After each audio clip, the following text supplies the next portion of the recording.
भैया ओला में जो मूवीज 4 स्कूटर आया है, इसमें नए वर्जन में क्या क्या फीचर्स आए हैं? भैया मूवीज 4 में जो काफ़ी चीज़ अपग्रेड हुई है और बहुत सारे फीचर्स ऐड हो गए हैं। आपको डिटेल में बताता हूँ, आप तसल्ली से पूरी वीडियो लास्ट तक देखना। तो आपको दिखाता हूँ फोन इसमें क्या क्या फीचर्स आए। सबसे पहली बात तो ये है, जो मूवीज 4 बीटा 3 वर्जन आया है, वो जो आया है वो हमें खुद लाना पड़ा है। कंपनी ने वहाँ से अपडेट तो दे दिया है, लेकिन हर किसी स्कूटर में वो अपडेट नहीं आया है, वो हमें लाना पड़ता है। लाना कैसे पड़ता है? पहले अपने फ़ोन में, उसमें आप जैसे ऐप में जाएंगे, ऐप में जाने के बाद उसमें लिखा हुआ आ रहा है बीटा 4 और बीटा 3 और मूवीज 4 वर्जन। तो उसको जैसे ऐड करेंगे, ऐड करके वो अपडेट होगा। अपडेटिंग होते वहाँ से वो आपके इसमें आ जाएगा स्कूटर के डिस्प्ले में। तो मैंने अपना तो कर लिया, अब आपको दिखाता हूँ कैसे कैसे क्या क्या फीचर अपडेट हुए मूवीज 4 बीटा 3 वर्जन में। आपको दिखाता हूँ डिस्प्ले में। तो अपना जो बीटा 3 वर्जन है मूवीज 4, वो इसके अंदर आ जाता है। आने के बाद हमें इंस्टॉल करना पड़ता है। मैंने ऑलरेडी इंस्टॉल कर लिया। अब आपको दिखाता हूँ इसका पासकोड डाल के। ये हमने पासकोड डाला, ये ओपन हो गया है।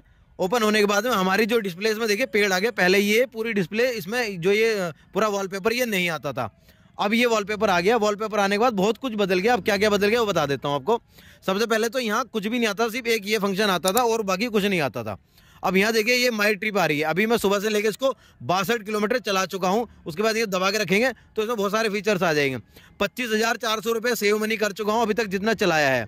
उसके बाद दूसरा फंक्शन है, ये 315 kg CO2 अवॉइड कर चुका। मतलब कि 315 जो इसका पोल्यूशन होता है, वो पोल्यूशन हमने नहीं किया। अगर मैं कोई 2 व्हीलर लेता पेट्रोल, तो इतना CO2 में धुआं, उसमें पेट्रोल फूक के धुआं में फैला देता। मैंने ये बचाया। मतलब एक ट्री प्लांट, एक पेड़ जितना बनता है, बनने के बाद जितना वो पोल्यूशन को अपने अंदर लेता है और कार्बन डाई लेने के बाद वो जो है वो छोड़ता है, ऑक्सीजन छोड़ता है। तो ये हमने इतना, एक पेड़ जितना वो छोड़ता है उतनी हमने बचाई है एनवायरनमेंट के लिए। उसके बाद दूसरा जाते हैं, ये हो गया दिस ट्रिप। मतलब जैसे यहाँ स्कूटर खड़ा हुआ है, स्कूटर खड़े होने पे ये 0-0, जैसे हम यहाँ से ऑन करेंगे, चालू करेंगे, चालू होने के बाद जितना भी हम घूम के आएंगे वहाँ ये इतना कैलकुलेशन दिखाएगा पर उसकी ट्रिप की। जैसे आएंगे, आने के बाद दिखाएगा, थोड़ी देर बाद ये ऑटोमेटिकली रीस्टार्ट हो जाएगा। ठीक है जी। उसके बाद यहाँ चलते हैं, ये लिखा हुआ है 6.27 माई ट्रिप, ये वही आगे जो मैं आपको बता रहा था 62 किलोमीटर का। उसके बाद ये ये दिखाई दे रहा है आपको 0.0 किलोवाट पावर। मतलब जैसे कि हम इसका थ्रोटल खींचेंगे तो ये अपनी पावर जनरेट कितना करता है, कितने कितने मोड में, ये वो दिखाता है। उसके बाद यहाँ आ गया, तो इसमें जो है अपने ये N0 टॉर्क लिखा हुआ है। इसमें क्या है, जितनी पावर जनरेट करता है, जैसे हम थ्रोटल खींचते हैं, खींचने के बाद जितना भगाएंगे, रेस देंगे, तो ये टॉर्क जनरेट करता है। मतलब कितना पिकअप है इसके अंदर, तो यहाँ लिखा हुआ आता है कंटिन्यू अगर हम ये करेंगे तो। उसके बाद यहाँ आने के बाद में ये पूरा हो गया। इसमें 4-5 फंक्शन आते हैं। ये आपका हो गया ब्लूटूथ। तो ये जो फंक्शन मैंने बताया आपको चारों, ये इसमें नए अपग्रेड हो गए हैं इसी के अंदर। उसके बाद अब हम जाते हैं इसको मेन फंक्शन में। ये देखिए अब चेंज, एक्चुअल क्या क्या चेंज हुआ वो आपको बता देता हूँ शुरू से। तो ये हमारी होगी सेटिंग। सबसे पहले हम जाते हैं डिस्प्ले में। डिस्प्ले में गए, डिस्प्ले में जाने के बाद में ये कोई इसमें चेंज नहीं हुआ है। उसके बाद नीचे जाते हैं ब्राइटनेस, ब्राइटनेस में कोई चेंज नहीं हुआ। ये मोड्स केयर हो गया, इसमें चेंज हो गया। ये केयर प्लस का जो ये वो है वॉलपेपर, ये चेंज आ गया है। पहले ये 3 आते थे, एक बोल्ट आता था, एक ये आता था। अब दिखा देता हूँ आपको। ये पहला है, ये विंटेज भी पुराना ही है, और ये भी पुराना। मतलब ये 3 वॉलपेपर ये पुराने हैं। जो नया केयर आया है वो आपको ये दिखाई दे रहा होगा, ये नया अपग्रेड होकर आया मूवीज 4 में। ठीक है जी। उसके बाद नीचे जाते हैं, नीचे इसमें कोई नहीं है, सिर्फ ये नया फंक्शन आ गया। उसके बाद ब्लूटूथ में जाएंगे। ब्लूटूथ में इसमें कोई फंक्शन चेंज नहीं है, बाकी जो था पहले जैसे ही है। अब वाईफाई में जाएंगे, वाईफाई में भी कुछ चेंज नहीं हुआ। वाईफाई में सेम जैसा था पहले ही है, अभी भी कुछ चेंज नहीं हुआ। अब हम जाते हैं साउंड में। साउंड में जाने के बाद में अब इसमें क्या चेंज हुआ, इसमें चेंज हुआ बता देता हूँ आपको। इसमें चेंज हुआ है, ये है कंसर्ट मोड। कंसर्ट मोड इसमें ये आपको देखेंगे, ये लिखा होस्ट आ कनेक्ट। मतलब अगर आप कहीं चार 2 व्हीलर हैं ये ओला के, और वो 4 या 3 या 2 खड़े हुए, और उसको हम आपस में होस्ट ज्वाइन करते हैं, तो जो आप इस स्कूटर में बजाएंगे कोई से भी सॉन्ग, वो उस स्कूटर में भी बजेगा ज्वाइन करते ही। तो दोनों आपस में कनेक्ट कर सकते हैं, 2 हो 3 हो 4 हो, मतलब 10 स्कूटर आपस में आप कनेक्ट करके सेम गाना प्ले कर सकते हैं। या कोई भी चीज़ आप माइक से अपने फ़ोन में बोल रहे हैं, वो सारे 10 के 10 जो स्कूटर थे उसमें सब वही आवाज़ आएगी। तो फ्रेंड ये हो गया जो आपको मैंने बताया, take me home light. Take me home light बहुत अच्छा फीचर्स है। उसके बाद यहाँ आ जाते हैं हम, ये तो हालो लैम्प का मतलब है ये जो आगे DRL जली रहती है। आपको दिखाता हूँ, 1 मिनट दिखाओ।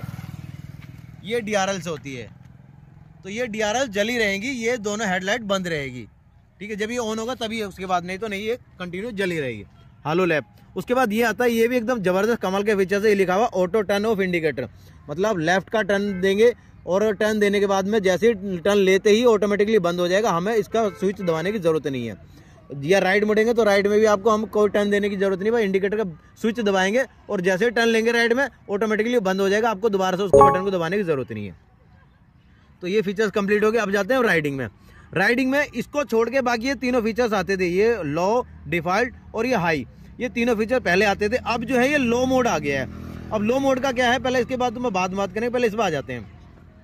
तो ये हाई मोड पर अगर हम इसको करते हैं तो इसका मतलब ये है कि हम जैसे थ्रोटल छोड़ते हैं, एक्सीलरेटर को छोड़ते ही अपने आप को रीजनरेट करता है और बहुत अच्छे तरीके से रीजनरेट करता है, बहुत जल्दी करके, कि जल्दी जल्दी चार्ज हो जाता है।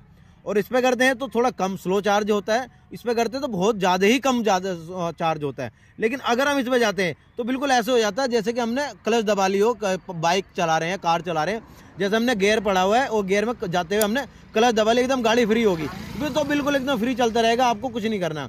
लेकिन वो चार्ज नहीं करेगा, अपने आप को रीजनरेट नहीं करेगा। ये फंक्शन पहले नहीं था, ये अब आ गया है। उसके बाद ये आ गया हिल होल्ड असिस्ट, ये भी पहले नहीं था, इस स्कूटर में नहीं था, बाकी और में हो तो मुझे नहीं पता, पर इसमें नहीं था, इसमें आ गया है। ये मैंने एक्टिवेट किया हुआ। इसका फीचर्स का ये बता देता हूँ, इसका क्या काम है। इसका ये काम है, जैसे हम किसी चीज़ को चढ़ाई पे ऐसे चढ़ रहे हैं और हमें इमरजेंसी ब्रेक मारनी पड़ेगी, हमने ब्रेक दबा लिए, ब्रेक दबाने के बाद में अगर हम ब्रेक छोड़ेंगे तो सिंपल सी बात है गाड़ी पीछे जाएगी। लेकिन हम अगर दबा के थोड़ी देर रखेंगे तो इसमें लिखा हुआ आ जाएगा हिल होल्ड मोड एक्टिवेट, तो वो यहीं रुक जाएगा। हम अगर ब्रेक छोड़ भी देंगे तो हमारी गाड़ी और टू व्हीलर ये ओला पीछे नहीं जाएगा। और अगर जब नीचे भी हम जा रहे हैं और नीचे जाने के बाद हमने ब्रेक दबा के थोड़ी देर रखा और उसके बाद ये एक्टिवेट हो गया और हमने ब्रेक को छोड़ दिया, तो वो भी आगे नहीं जाएगा, वो ऐसे ही एजिटी रुका रहेगा। जैसे कारों में हैंड ब्रेक खींच देते हैं, सेम वो काम ये करता है। तो ये भी बहुत अच्छा फीचर्स है। ये बहुत कम, मेरे हिसाब से इलेक्ट्रिक स्कूटर में एक में होगा तो नहीं तो किसी भी स्कूटर में है ही नहीं। उसके बाद आ गया था इसमें ये फीचर्स पूरे हो गए। ये हो गया नेविगेशन। नेविगेशन आप मानोगे नहीं, मतलब कि ओला ने खुद का अपना मैप बनाया हुआ है। ये लिखा ना ओला मैप्स बीटा वर्जन, मतलब ये बीटा वर्जन जो अभी नया आया है मूवर्स 4 बीटा 3, ये उसमें ये फंक्शन आया है। नहीं तो ये पहले माई इंडिया मैप पे चलता था ओला का पूरा स्कूटर नेविगेशन पे। अब जो है अभी ये ओला का मैप आ गया है, ये लिखा हुआ ना ओला मैप्स बीटा वर्जन। तो इसमें अगर हम जाएंगे तो इसमें ओला के खुद का मैप बनाया हुआ है, तो ये उस पर काम करता है। और मैंने खुद इसको चलाया है, मतलब ये मानोगे नहीं, मैंने इसको खुद इस पर चलाया है और मैंने महसूस किया है कि जो हमारा गूगल का मैप है उस गूगल के मैप से ज़्यादा अच्छा ये चलता है। हर एक रेड लाइट बताता है, हर एक सर्कल बताता है, जबकि जो गूगल का मैप है वो रेड लाइट बहुत कम बताता है, कहीं बताता है, नहीं तो नहीं, जूम करके देखें तो ही बताएगा, नहीं तो नहीं बताएगा। ये बहुत ज़बरदस्त काम करता है ओला से। अगर आप कहेंगे कि ओला को 10 नंबर दें, मतलब किसको आप ओला को रेफर करेंगे, ओला के मैप को या गूगल के मैप को, तो मैं ओला के मैप को रेफर करूंगा कि उससे चलना बेहतर है। दिल्ली के अंदर, बाहर सिटी का नहीं पता। ये आ गया बैटरी का। अब इसमें बैटरी में जाते हैं तो ये है वेकेशन मोड। वेकेशन मोड ये है, अगर हमने 10 दिन के लिए कहीं अपना स्कूटर छोड़ के जा रहे हैं तो हम इसको एक्टिवेट कर देंगे। एक्टिवेट करने के बाद में जितनी परसेंटेज हमारी बैटरियां है, 10 दिन बाद भी हम आके देखें तो इतने परसेंटेज ही हमारी बैटरी मिलेगी। अगर हम इसको डीएक्टिवेट करके जाते हैं, मतलब जैसे अभी है ऐसा करके जाएंगे, तो हमारी ये कम हो जाएगी, बैटरी इंडिकेशन कम दिखाएगा। जैसे 69 है तो लगभग 2-3 डिग्री कम जाएगा, क्योंकि इसका पूरा अंदर का फंक्शन वो वर्क करता रहता है, वो कंटिन्यू चलता रहता है। अगर हम इसको एक्टिवेट करके जाएंगे तो हमारी बैटरी 1% भी डाउन नहीं जाएगी, जितनी है उतनी रहेगी। आगे का फंक्शन बताते हैं सेफ्टली और सिक्योरली। उसके बाद ये आ जाता है फॉल्ट डिटेक्शन। ये फॉल्ट डिटेक्शन का है, ये है कि अगर हमने अपना स्कूटर छोड़ा हुआ है और कोई अननोन बंदा आके इसको डिस्प्ले को यूज़ करा, बार बार उसमें नए पासकोड डाल रहा है, बट कोई नंबर डाल रहा है, उसको खोलने की कोशिश कर रहा है, फिर इसके जो बटन है उसको छेड़ रहा है, तो इसमें फॉल्ट डिटेक्शन आ जाएगा और 2 आंख दिखाएगा, जैसे ये दिखाई दे रही है आपको, यह 2 आंख दिखाएगा। और उसका जो बंदा वो इसको यूज़ कर रहा है उसका फ़ोटो ले लेगा, फ़ोटो लेके आपको दिखा देगा कि ये बंदा आपकी गाड़ी को छेड़ रहा था। ये ऐसा कमाल का फीचर्स है, अभी तक किसी गाड़ी में नहीं आया। जो नॉर्मली हम जैसे चलाने वाली गाड़ी, मतलब कि 10 लाख के रेंज, 10 या 12 लाख की जो रेंज में गाड़ी आती है, ये उस गाड़ी में भी नहीं होगा मेरे अंदाज से। मैं अपना ओपिनियन बता रहा हूँ, मेरे अंदाज से।